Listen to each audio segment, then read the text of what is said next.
If you like what you're hearing, put your money where your media is by supporting ad-free independent podcasts like this one. Go to lauraflanders.com/membership, and thank you. Hi, I'm Laura Flanders, and this is The Laura Flanders Show, the TV and radio program that seeks to raise radical spirits by interviewing forward-thinking people with real models of shifting power from the worlds of arts, entrepreneurship, politics, and activism. Fearing fascism and funding community. This week, historian Blanche Wiesen Cook has been researching Eleanor Roosevelt for over a quarter of a century. She stops by to talk about her latest and final volume of biography on the war years and why the woman known as the First Lady of the World is more relevant today than ever. Then we take you inside one of Eleanor's most fascinating yet relatively unknown endeavors, the experimental and government-funded community of Arthurdale. That's all coming up on The Laura Flanders Show, the place where the people who say it can't be done take a back seat to the people who are doing it. Welcome.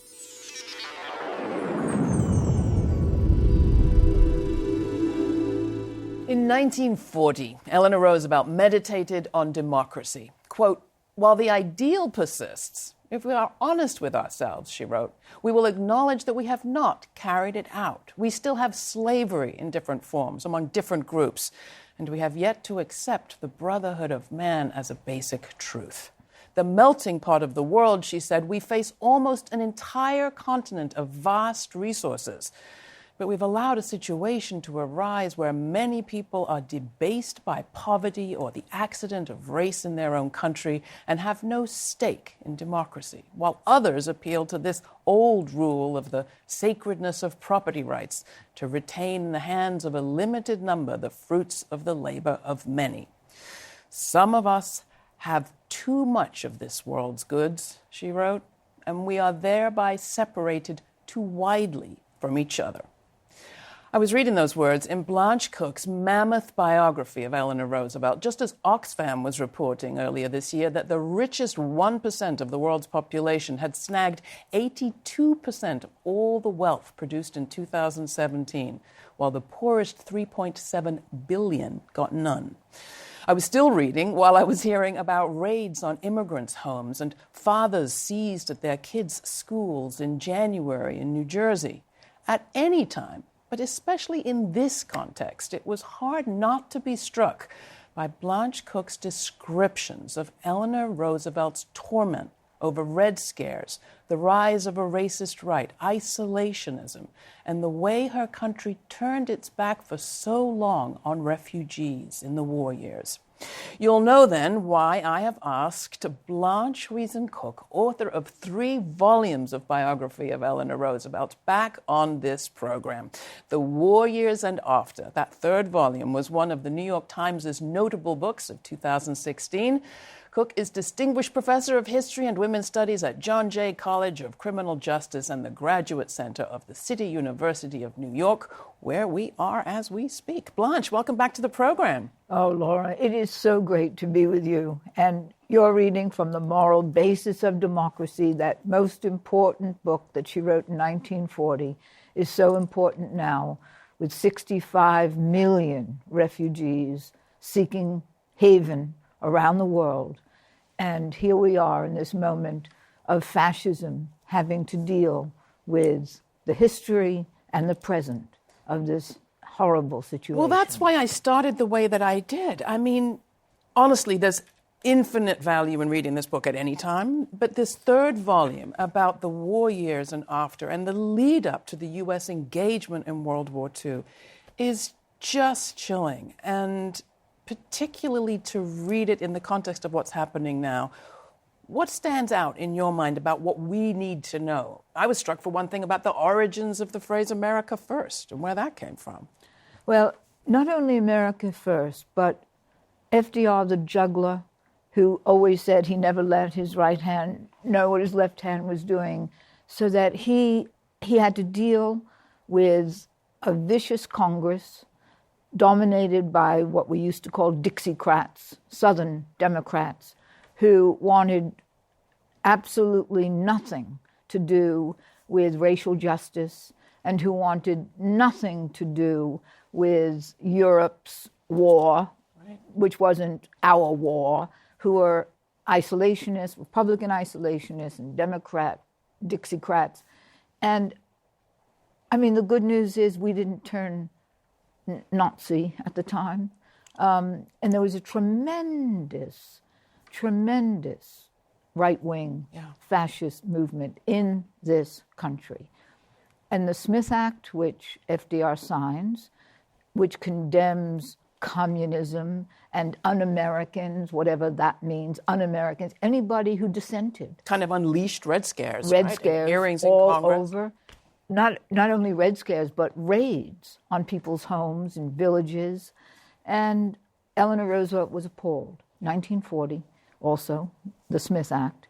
FDR signed it. The Senate, it was something like 134 to 4. Yeah. I mean, that's where the country was. And FDR, the juggler, said, make me do it, build a movement. And that was Eleanor Roosevelt's vision from the very beginning. I mean, they are living beginning on kind of parallel tracks. She said, I'm the agitator, he's the legislator, he's the politician, has to balance, I can use my power. And she used her power in fascinating ways. And I think this is going to be a theme for our show this year. How does one use the power one has? I mean, she moved her chair in between the black and white of a segregated church. She famously rode in the Tuskegee Black Airmen's plane. She spoke at the NAACP when there were white riots against black workers in Detroit. What else should we be learning from her about how to deploy one's assets, whatever they may be? Well, she was a writer and wrote My Day, her column, which was syndicated by over 300 newspapers every day. And she said, from the 1920s on, she was inspired to go door to door, block by block, to get our wants and our needs met. So we had to build movements and community. And that was her great vision. But that can sometimes be abstract. But she literally brought people into the forums where she was. She took herself into those hearings. Absolutely. Absolutely. And she went all over the country. She saw poverty in West Virginia, and she built Arthurdale. What was Arthurdale? Arthurdale was this amazing community of the poorest people living in the worst conditions, coal miners in West Virginia. And Eleanor said, we're going to build a fabulous community here of private homes. Everybody had acreage to farm on, but best of all, indoor plumbing. And how was it all paid for? Some of it was paid for by the government, but she got her friends, including Bernard Baruch, to help pay for it. And Harold Ickes, the father of Harold Ickes in our generation, went to FDR and said, do you know what your wife is doing down there? She's spending money like a drunken sailor.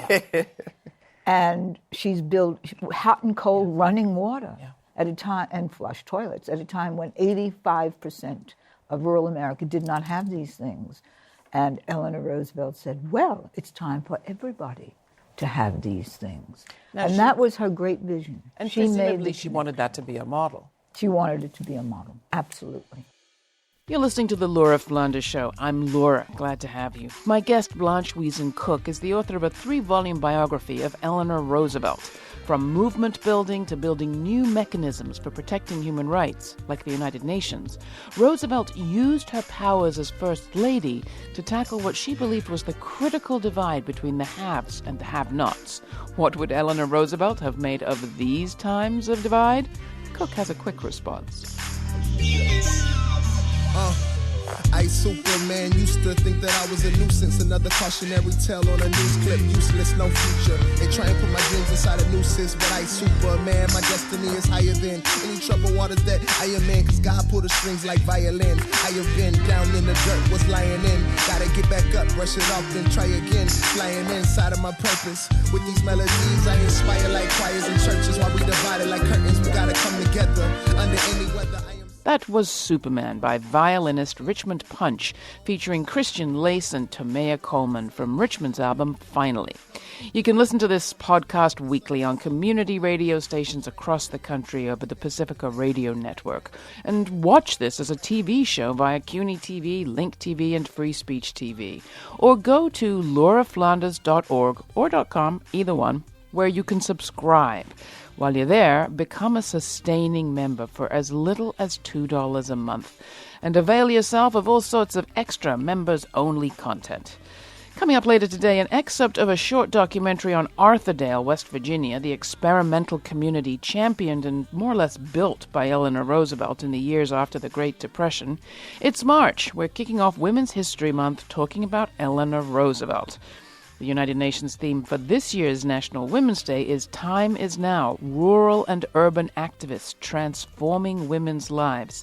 My guest, historian Blanche Wiesen-Cook, sees the legacy of former First Lady Eleanor Roosevelt there and in almost every aspect of the United Nations. In particular, the Universal Declaration of Human Rights, adopted in 1948, championed for passionately by Eleanor Roosevelt in her position as U.S. delegate to the General Assembly. What can we learn from the ways Roosevelt used her powers?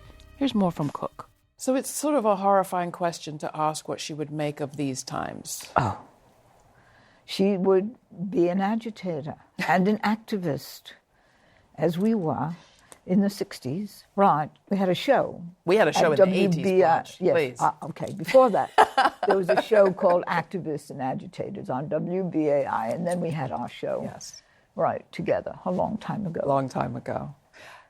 About women, though, and I want to Yes. ask you about misogyny. It's clear in the book how anti-communism was bound with anti-Semitism, was bound with xenophobia and anti-immigrant, anti-racism. Anti-immigrant racism, and played out racism. What about misogyny? Where was that in that picture of those times? Because she certainly got a lot of grief. She got a lot of grief. It's really interesting. She, and there's no biography, and I say this everywhere I go, there's no biography of Esther Lape, L-A-P-E. And Esther Lape was Eleanor Roosevelt's mentor in many ways, a great organizer. She fought for the World Court, and she had an idea for what we now call single-payer health care, socialized medicine. Everybody covered, nobody without health care. Easy, simple. And it was supposed to be in the 1935 Social Security Act, and the AMA lobbied it to death. And to this day, we still don't have single pay. That's right. It's amazing. So Esther Lape was her mentor, and Eleanor Roosevelt and Esther Lape really were part of a great movement of women politicians. And they are treated really miserably. But Eleanor Roosevelt gets cheered at a Democratic convention, the first woman really to be so honored. I was amazed at how people like Claire Booth Luce, who had started out as Eleanor Roosevelt's enemy, began to think Eleanor Roosevelt should be president. Did they talk about it? Yes, Claire Booth Luce did talk about it. And Eleanor Roosevelt said that she'd rather be chloroformed than run for office, because she wanted to be free, Right. and as a journalist, she could be free. And then she went off to the United Nations, where she worked for the State Department and, did the Universal Declaration of Human Rights and fought and fought and fought for equal rights for women, for equal rights for everybody, for human rights. Where do we stand with that project of, because she before the war, she was very involved in trying to prevent war. With you, active with the Women's International League for Peace and Freedom, fighting for peacemaking mechanisms, which is, I think, what her idea of universal human rights was all about. Where are we with that project? It certainly seems like the laws of nations aren't holding up too well.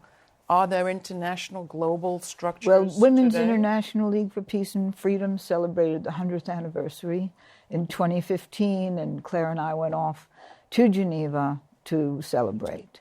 To the Netherlands and wherever we went to celebrate. And ICANN won the Nobel Peace Prize. That's right. The anti-nuclear group, Alice Slater, represented the U.S. in Stockholm people who got and nuclear weapons declared a war crime. To have nuclear weapons outlawed. And there's a great big movement to have nuclear weapons outlawed. But you'd have to admit, Blanche, that most of our social movements in the U.S. are increasingly, maybe this is not fair, there are exceptions, of course. COSECHA, the immigrant rights group, Black Lives Matter, have made connections globally.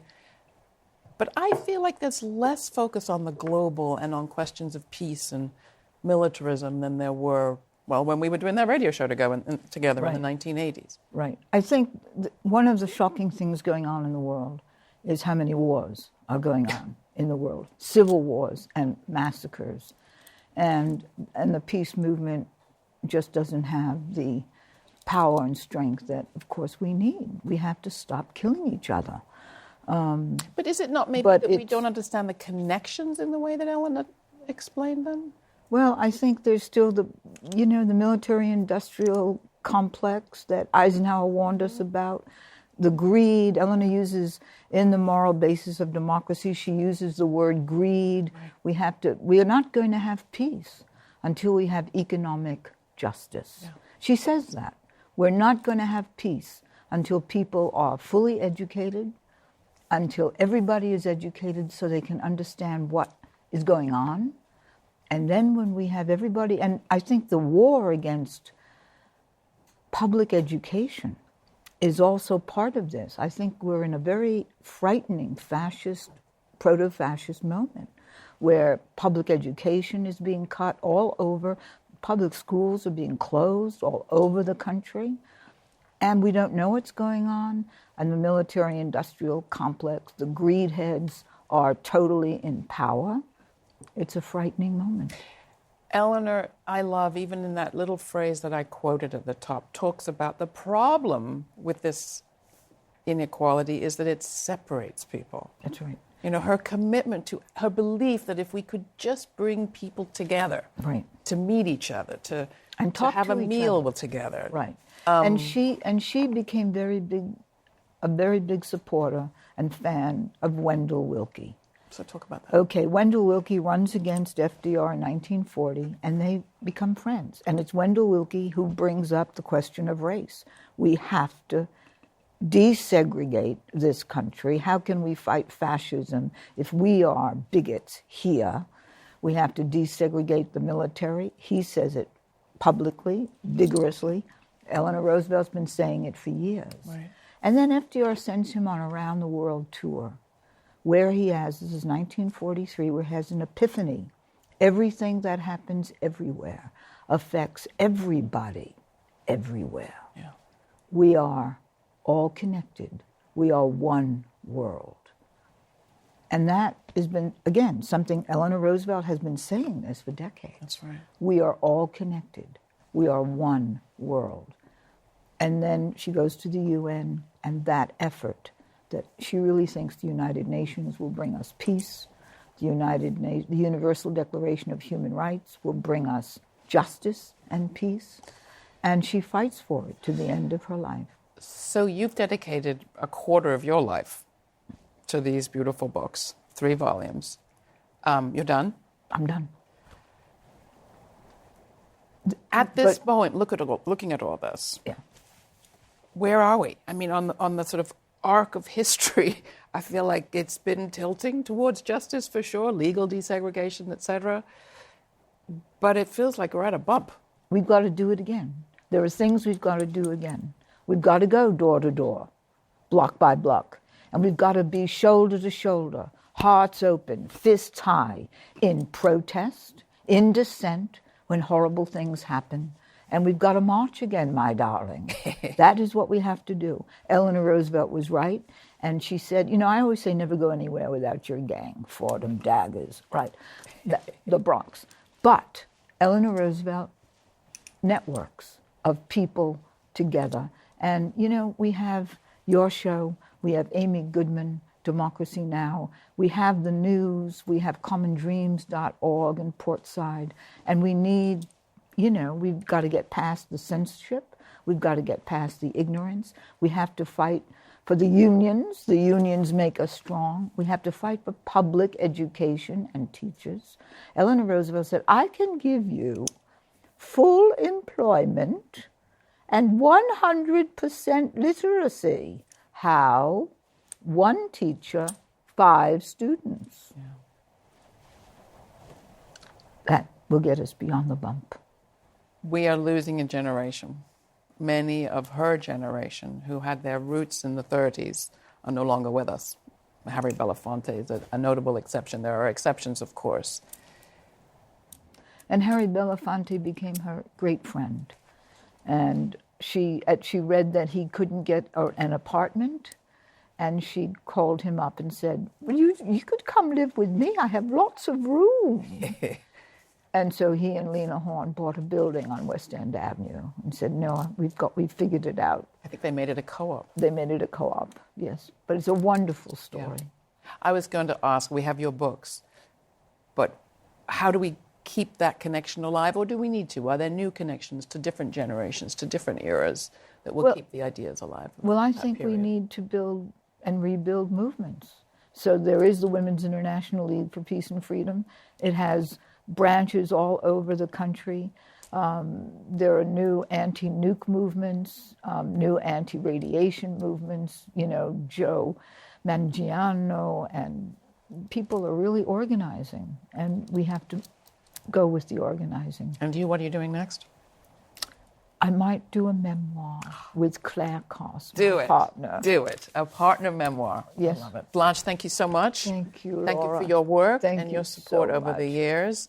Thank Blanche you. Cook. There are 3 volumes. They're all worth reading and reading again. Thank you so much. That was activist and historian Professor Blanche Wiesen Cook, author of a 3-volume biography on Eleanor Roosevelt, now out in paperback. To find a link to the book and find out more information on Eleanor, go to lauraflanders.com or .org, either one. You heard Blanche Cook refer to the experimental community of Arthurdale, West Virginia. It was a place Eleanor Roosevelt set out to help after visiting during the Depression. It's a story worth remembering for a few reasons. For one thing, it shows what government can be forced to do when there's a real threat of revolution: electricity, indoor plumbing, a refrigerator, free education. It was all provided free by the federal government.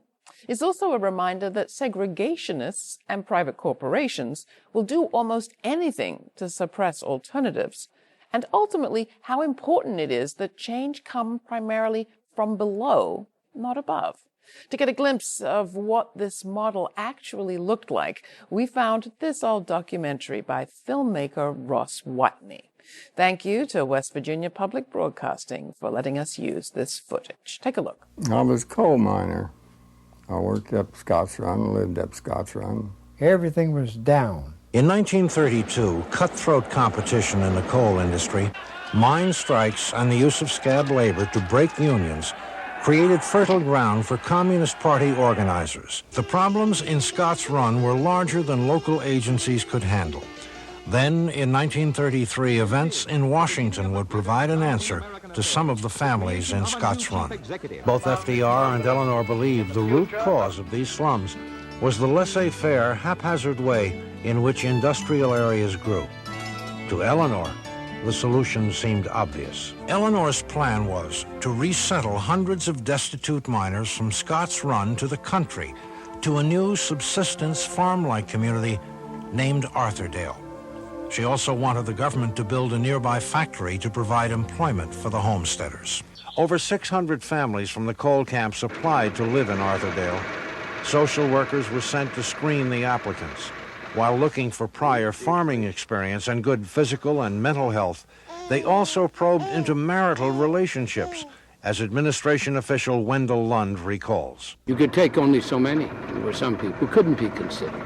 Families who applied from Scotts Run represented the American melting pot. They were black, white, Irish, Polish, and Italian. But those chosen had one thing in common. They were whites. One of the stories that I have heard about from that angle was that Mrs. Roosevelt wanted to bring blacks. And it was brought up at one of the meetings, and they said, well, what about schools? well, they could go to school together. And in those days, it was segregated schools. And there would have been 2 school systems. Mrs. Roosevelt was disappointed, but construction continued. By the summer of 1934, less than 10 months after Eleanor visited Scott's Run, the first group of homes was ready. 2 bedrooms, living room, dining room, and kitchen with electricity, indoor plumbing, and 2 to 5 acres for a garden and livestock. By this time, the community was fairly self-contained. Homesteaders were growing their own food, building new homes, and making their own furniture. A unique school was opened as part of the experiment. The community seemed to have everything it needed to succeed. It lacked only employment for the homesteaders. Communities have to have a store, maybe more than one store, post office. So, voila, there was a little shopping mall. And so on. Anything they wanted until they got to the point of building factories to give the people employment. Then Congress reared up on its hind legs and said, no, you'd be competing with private business. At first, plans were made to build a plant in Arthurdale which would make furniture for the U.S. Postal Service. However, a private company in Indiana already held the postal contract, putting the president in an ideological dilemma. A factory in Arthurdale would put hundreds out of work in Indiana. So when Congress opposed the factory contract, the president backed off. But Eleanor didn't give up. She persuaded Wall Street financiers, cabinet members, and congressmen to visit Arthurdale in hopes of obtaining a factory. Some factories were persuaded to move here, and shirts, radio cabinets, and vacuum cleaners were made in Arthurdale. But the weak consumer demand during the Depression helped cause each of those industries to fail. Many factors contributed to the downfall of the cooperatives. Common to each were high labor costs. Despite the fine quality of the furniture produced at Arthurdale, the production process was highly inefficient, and so the furniture was overpriced. The general store did show a small profit in its first 9 months, but the homesteaders soon began shopping in nearby Masontown, where prices were lower. In some ways, the homesteaders had grown too dependent on Eleanor and federal support. They were without home rule and were ill-prepared to govern themselves. In 1947, the National Housing Agency, the last of 5 departments to run Arthurdale, sold the homes to the homesteaders. The first experiment in subsistence homesteads ended. Building a new community and with decentralized industry, with subsistence farming and all of that, was not always the shared dream with the homesteaders. Those of us who came, we came wanting a home of our own. Thanks for listening. If you want to receive weekly commentary from me or find out early what we've got coming up, sign up to become a monthly member on our Patreon site and receive exclusive access to member-only content, including extra interviews, podcasts, and more good stuff. Don't forget, you can follow us on social media and feel free to write to me. And tell me what you think. That's Laura, L-A-U-R-A, at lauraflanders.org. This show is produced by yours truly, Laura Flanders, with Tammy Hamada Warrenoff, Monica Mohapatra, Danica D'Souza, Diego Romero Montiel, Jeannie Hopper, and Mira Al-Rahim. The program's made possible by the Novo Foundation and listeners like you. Become a member today. Thanks for your ongoing support. We couldn't do it without you. Stay kind, stay curious. Till the next time, I'm Laura Flanders.